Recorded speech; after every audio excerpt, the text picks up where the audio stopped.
Bueno, pues bienvenidos aquí. Espero que hayáis disfrutado el documental. Estamos aquí hablando con su director, Pedro Ballesteros. Muchísimas gracias por darnos un minutillo de tu tiempo. Un placer. Y nada, bueno, nos estabas contando antes de empezar a grabar esto que habéis tenido una buena racha estupenda en Argentina con el documental y bueno, pues enhorabuena con eso. Gracias. La pregunta sí que te quería hacer para empezar era un poco sobre tu relación con Jaume Plensa. He visto, así viendo un poco tu biografía, que tenías ya un trabajo previo, el 2009 o algo así con él, más para televisión. Sí. Y bueno, pues si era algo que habéis acordado ya de antemano, hacer otro 10 años después, o cómo surgió un poco Sí, el plan. sí, fue exactamente así. Hicimos aquí el documental, era un encargo de Televisión Española, y bueno, él quedó satisfecho con el resultado. Supongo que tenía sus prevenciones de cómo lo íbamos a tratar, y le gustó, se identificó con lo que habíamos dicho de él en ese documental, y me dijo, en ese momento, nos veremos dentro de 10 años.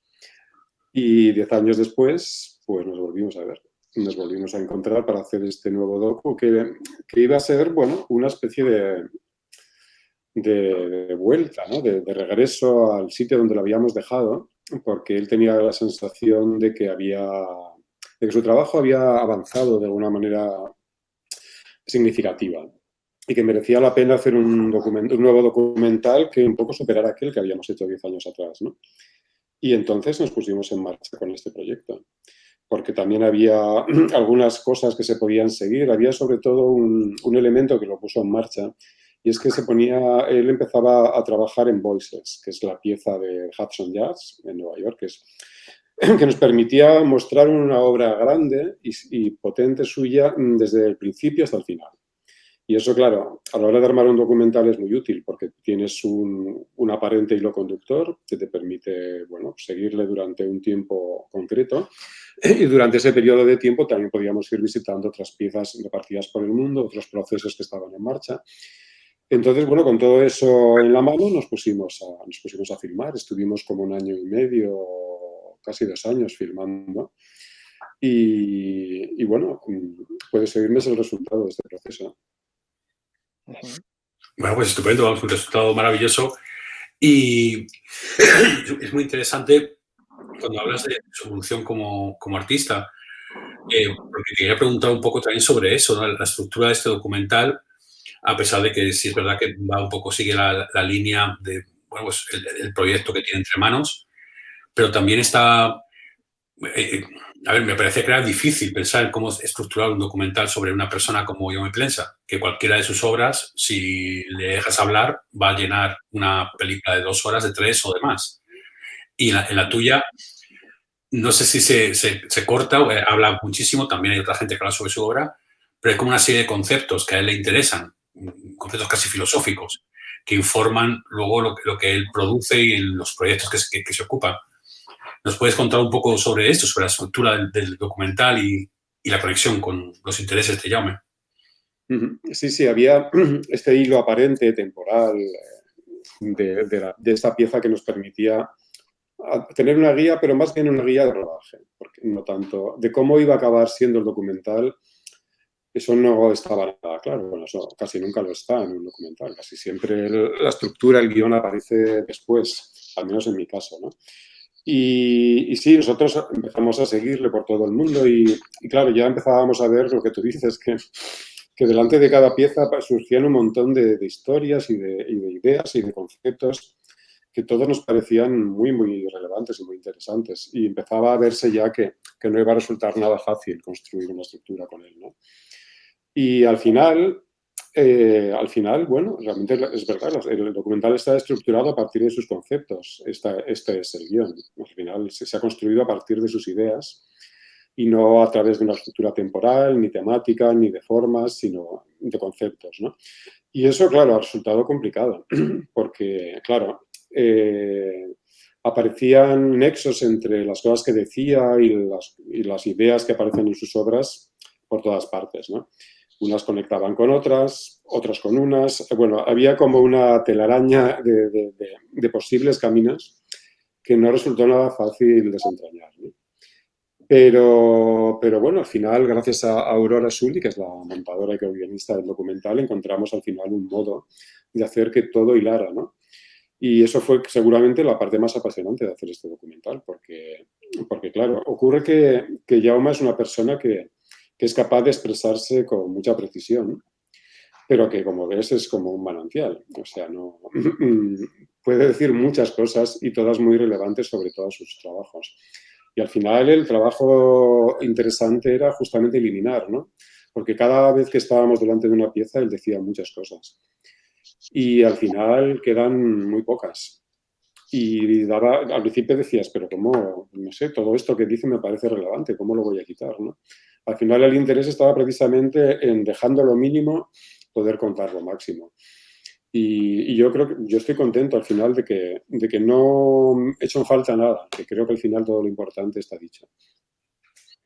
Desde luego es un retrato de un artista y la dimensión filosófica que le informa que está ahí. Eso me parece a mí el mayor logro de ese documental, aparte de la obra de Jaume Plensa. Completamente, porque además hila con lo que estabais diciendo, que para alguien que se acerca a la obra de Plensa o que no conoce la obra de Plensa, es un documental fantástico para acercarse por lo que decías, Pedro, por esa facilidad para expresar conceptos, ideas que son muy grandes de manera muy sencilla. Jaume realmente se convierte en un contador de historias fantástico que va un poco siendo ese hilo que va sacando los nudos de los temas, ¿no?, a lo largo del documental, pero es increíble la capacidad, para alguien como yo, por ejemplo, que sabía que era un artista relevante, pero no conocía la obra en profundidad, el magnetismo de este documental para interesarte por la persona y la obra de Plensa. Sí, desde luego, él es alguien muy magnético y o sea, tiene una personalidad atrayente, desde luego para hacer un documental, no solo como artista, sino como persona, es muy atrayente, tiene ese carisma que hace que le prestes atención.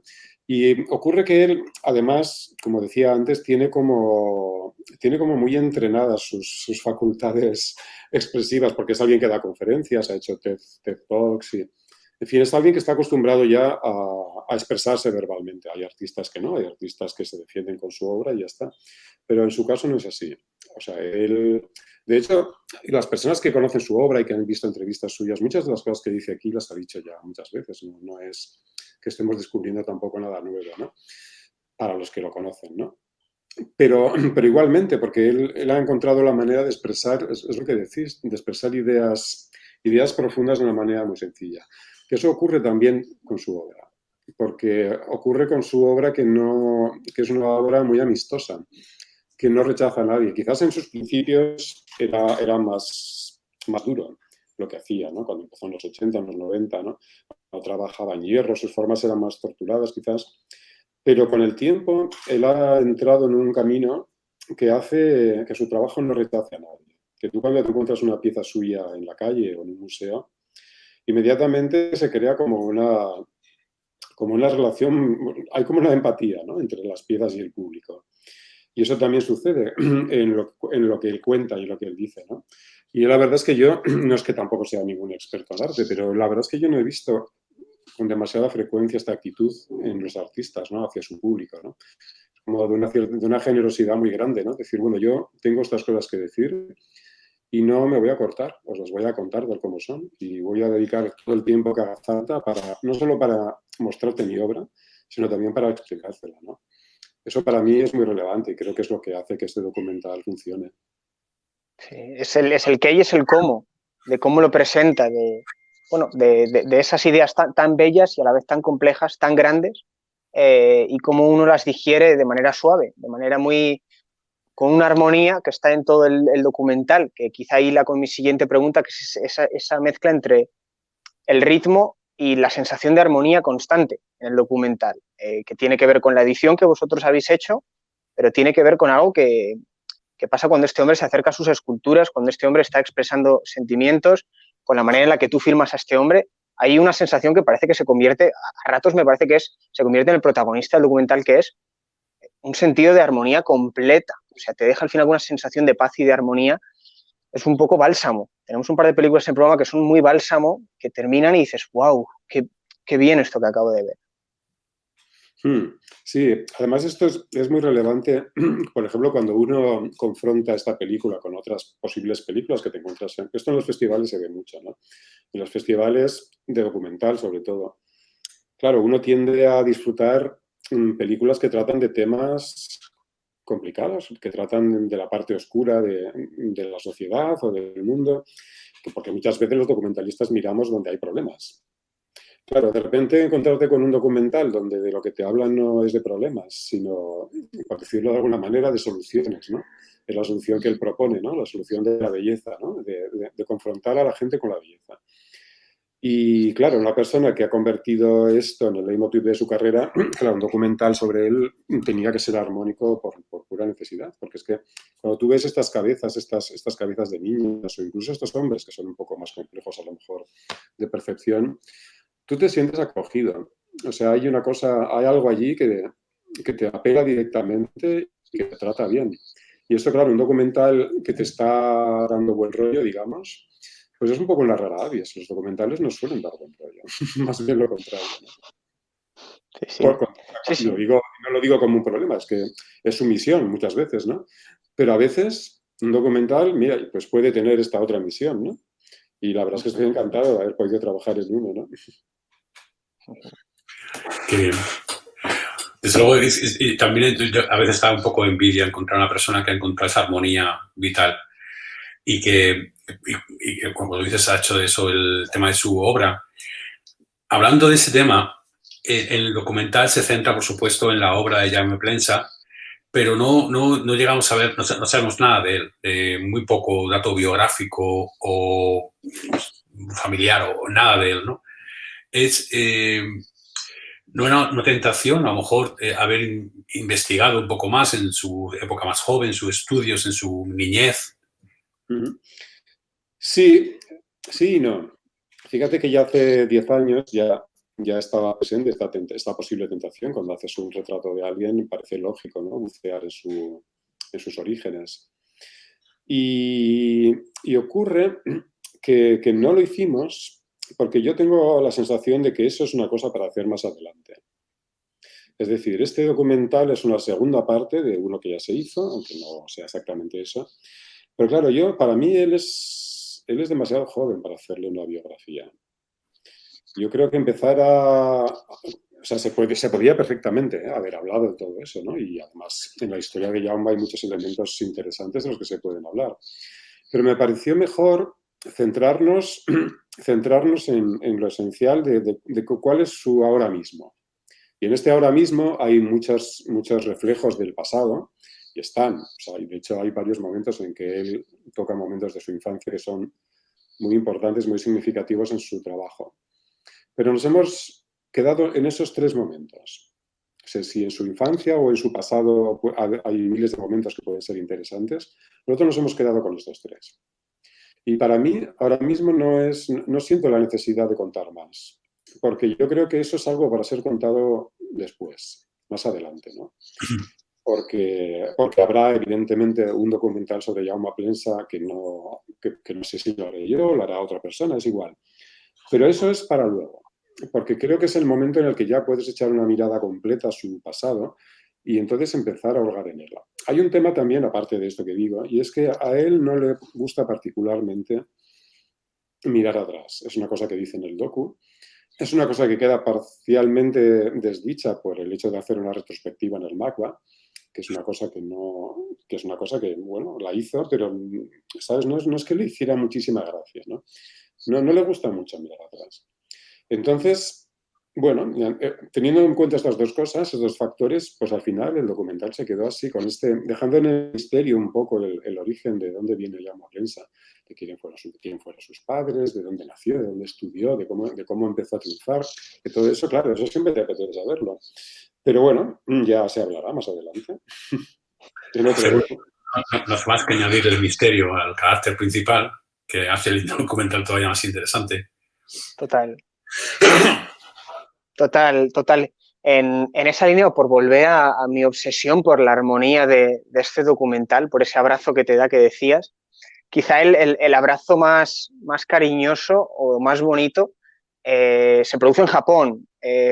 Esas escenas en Japón, no sé, tienen una especie de paz, no quiero repetirme en el término armonía, pero lo tienen.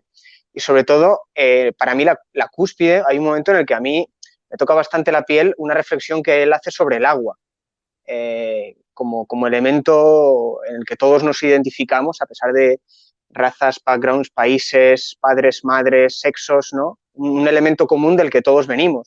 Dice algo precioso sobre eso, el agua como un elemento común de todos. Y veo también que tengo la sensación de que el agua es utilizado en ciertos momentos del documental como tal. Entonces es una pregunta doble en ese sentido, que es, tenemos la sensación de que algo muy bonito pasó en Japón o de que había todavía más armonía si cabe, y la segunda, que es ese uso del agua a lo largo del documental. Sí, bueno, él, sobre el agua, él está claro que es fundamental en su trabajo, él lo dice además. Para él el espacio público es el agua, o sea, el mayor espacio público es el agua, por muchas razones, que creo que en el docu se habla bastante de ello. Y bueno, hay aquí una de las conexiones con la infancia, es un elemento esencial, y él incluso hace esta pequeña interpretación de por qué.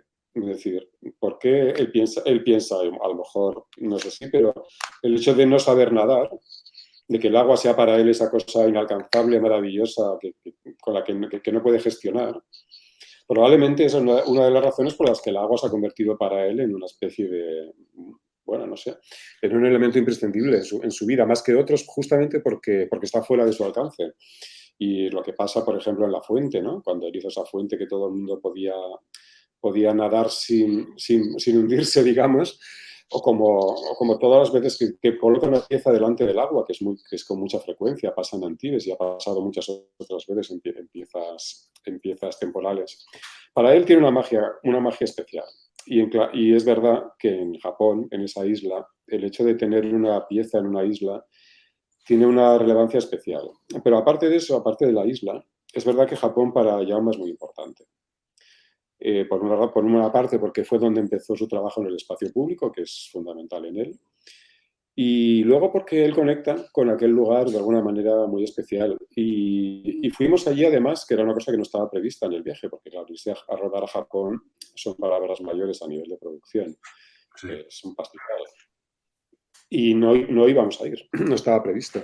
Pero fue Jaume que se empeñó en que fuéramos. Al final rascamos para poder ir allí, porque a él le parecía muy importante. No había ninguna cosa en proceso, por ejemplo, que es una de las cosas que te mueven. Cuando tú puedes enseñar a una pieza algo que está sucediendo, es mejor que si la pieza ya está y simplemente vas de visita. Pero igual fuimos, porque para él era muy importante, y eso se nota mucho, porque habíamos ido exprofeso con él para eso, no estábamos acompañándolo en ninguna gestión que él tuviera que hacer, fuimos exclusivamente a ver estas piezas de Japón con él.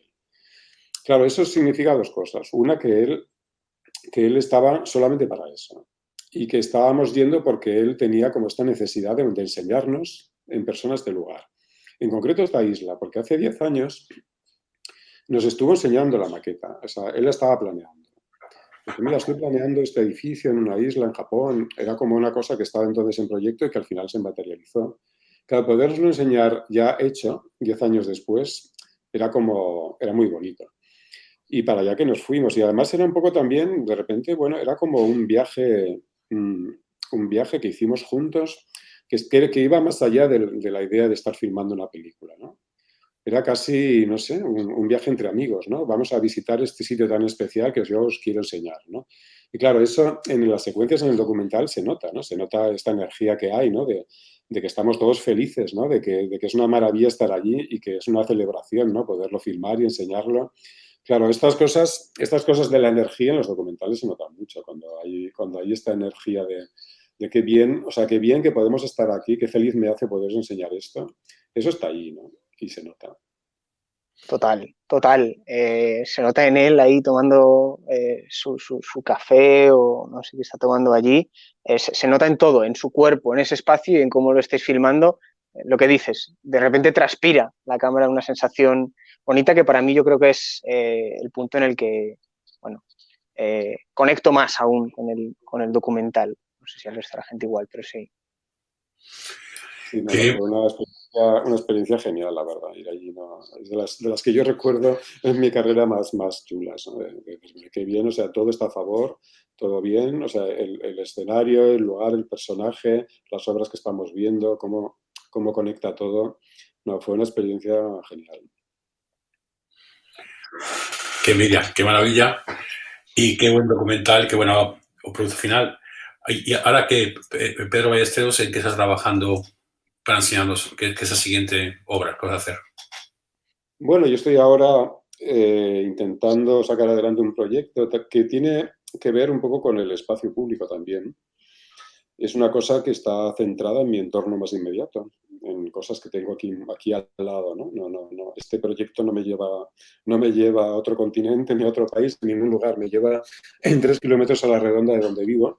Es una cosa que todavía está muy en pañales y de la que no puedo contar gran cosa, pero sí, pero lo que sí es interesante es que he conectado con ello a través probablemente de haber estado hablando con Jaume del espacio público, que es un tema que a mí me había interesado siempre por otras razones y que trabajando este documental con Jaume he conseguido comprender bastante mejor cuál es el significado del espacio público en nuestras vidas, ¿no? Y mi próximo proyecto tiene que ver con esto, ¿no? Fíjate, el espacio público, nosotros que vivimos en Edimburgo, lo que es radicalmente distinto, ¿no? El uso del espacio público, cuando uno piensa, depende, no sé, Rafa, tú, pero mi evolución de emigrado aquí o de persona viviendo aquí en un país que no es el suyo, a veces al principio quizá echas de menos, no sé, el sol, a ratos la comida, y de repente muchas veces lo que echas de menos son las plazas, ¿no? Los mercados o determinados espacios públicos que bueno, cambian mucho de una cultura a otra. Aquí la idea de plaza o la necesidad de plaza del parque es muy distinta. Sí, fíjate, sí, no me daba la sensación en Gran Bretaña que no me parecía tan diferente, ¿no? Sí lo es, para vosotros lo es en Edimburgo, ¿te sentís esto? Sí, yo creo que tienes razón.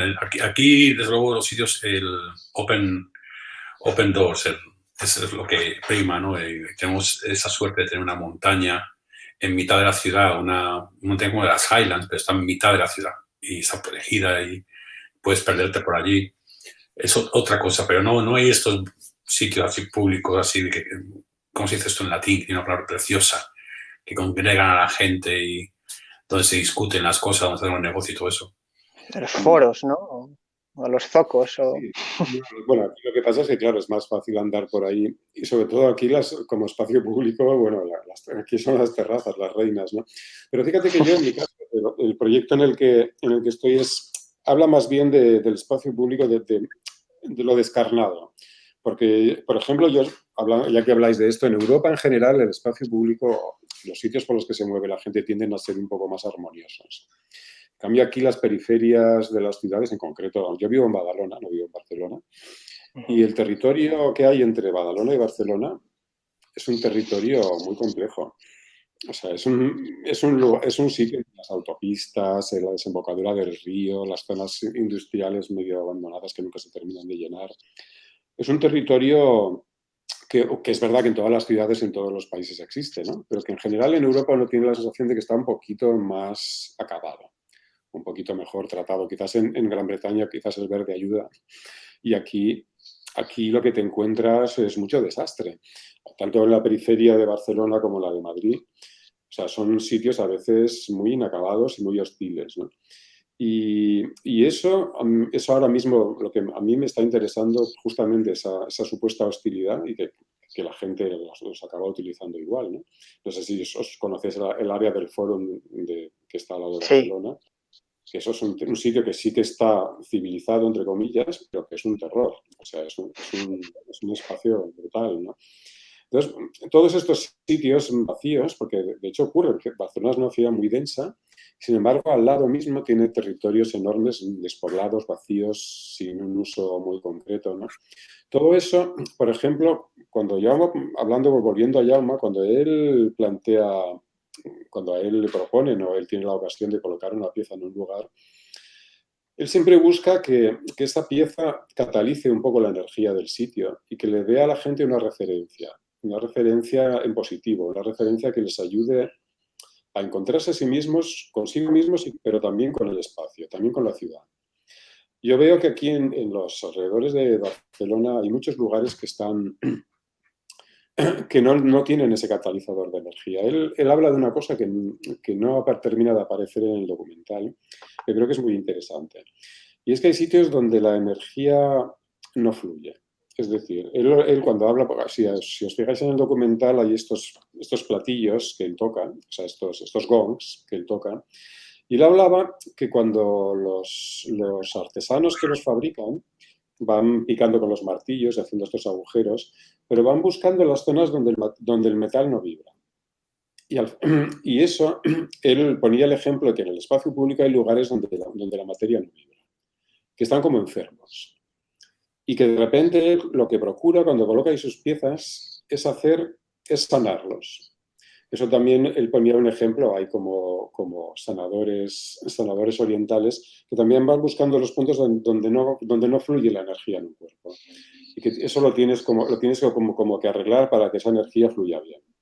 Yo noto aquí, y de eso va mi siguiente proyecto, en que hay sitios donde la energía no fluye bien y que necesitas algo para que eso empiece a fluir bien, ¿no?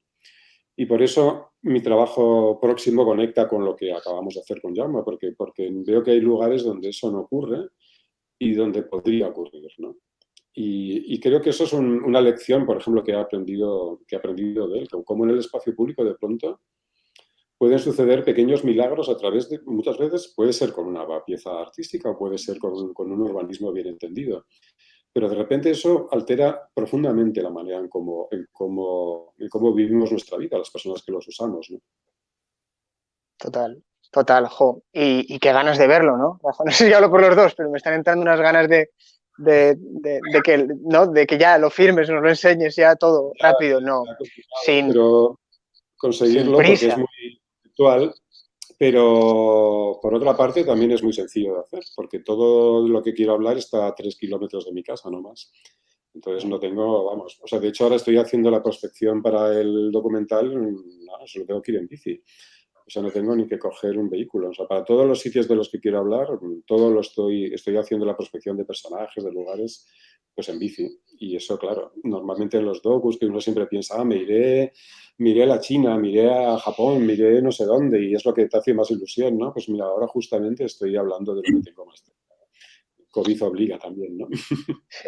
Sí. Badalona y espacio público, claro, imagino que da para eso. Oye, yo te quería preguntar, y no sé si para cerrar o si Rafa luego tiene algún bonus track también, pero hablamos de lugares donde no fluye la energía, luego a veces lo que pasa es que consigues que la energía fluya y viene alguien y te la estropea. O la gente nos empeñamos en estropear ese espacio. Estoy pensando, claro, en Julia o Julia, y la Plaza de Colón, ¿no? Creo que los días además en los que veíamos, que coincidía con el Docs Barcelona, tu documental, había una serie de manifestaciones de gente con banderas inundando la Plaza de Colón y, bueno, contra mascarillas y todo esto. Y es increíble las cosas que ha tenido que ver Julia en estos años, ¿no? Siempre hay, no puedo dejar de mirarle y decirle, hay cosas que ha tenido que ver en los 3 últimos años de la historia reciente de España.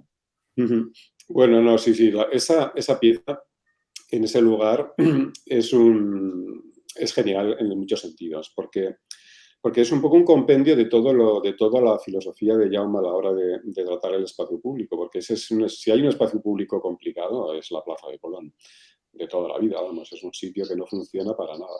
O sea, es una especie de pupurri de elementos y de influencias y de intenciones y en fin. Y entonces de repente está allí Julia, en medio de todo eso, aportando esa serenidad.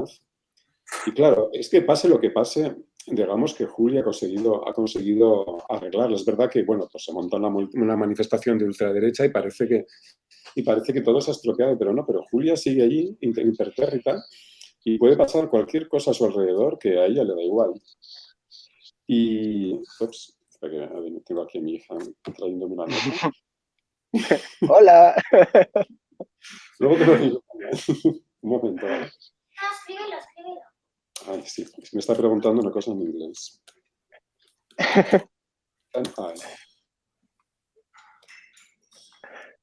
Gracias. Adiós. Vale. Ayudar con los deberes. Sí, es muy divertido porque fíjate que hay un plano en la película que aparece Julia con esa super bandera española que ondea detrás, que es una de las cosas que uno se plantea, hombre, tengo que sacar esto. Pero la puse porque me pareció que era muy interesante realmente enseñar el otro superelemento que está intentando darle un sentido a esa plaza y confrontarlos, verlos juntos aunque solo fuera un momento. Porque hay gente que me ha dicho, hombre, pero ¿cómo pones ese plano con ese banderote, no? Y yo lo quise poner porque me parecía que era justamente el plano. Y me pareció muy interesante que aquí enseñando el documental en Badalona, justamente en un pase que hicimos aquí, una persona de las del público, pues muy probablemente una persona afín al procés de independencia, me hizo un elogio de ese plano. Me dijo, contra todo pronóstico, me dijo, mira, es que justamente en ese plano es como me estás enseñando pues la potencia que puede tener una pieza de Jaume, ¿no? Y es que es verdad. O sea, al final a mí mucha gente de mi entorno me dijo, chico, que te podías haber ahorrado ese plano, ¿no?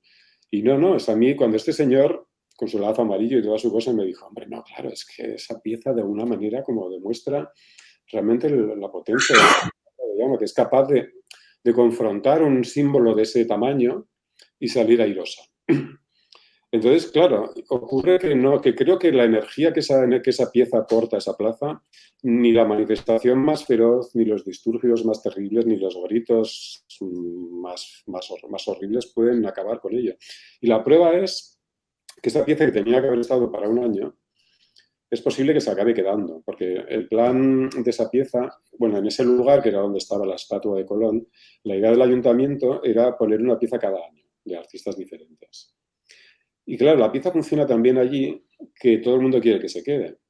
Pero no solamente la gente de izquierdas, digamos, sino que todo, incluso el ayuntamiento actual, todo el mundo le parece que sería una buena idea que esa pieza se quedara y que el lugar para poner piezas que cambiaran cada año igual tendría que ser otro diferente.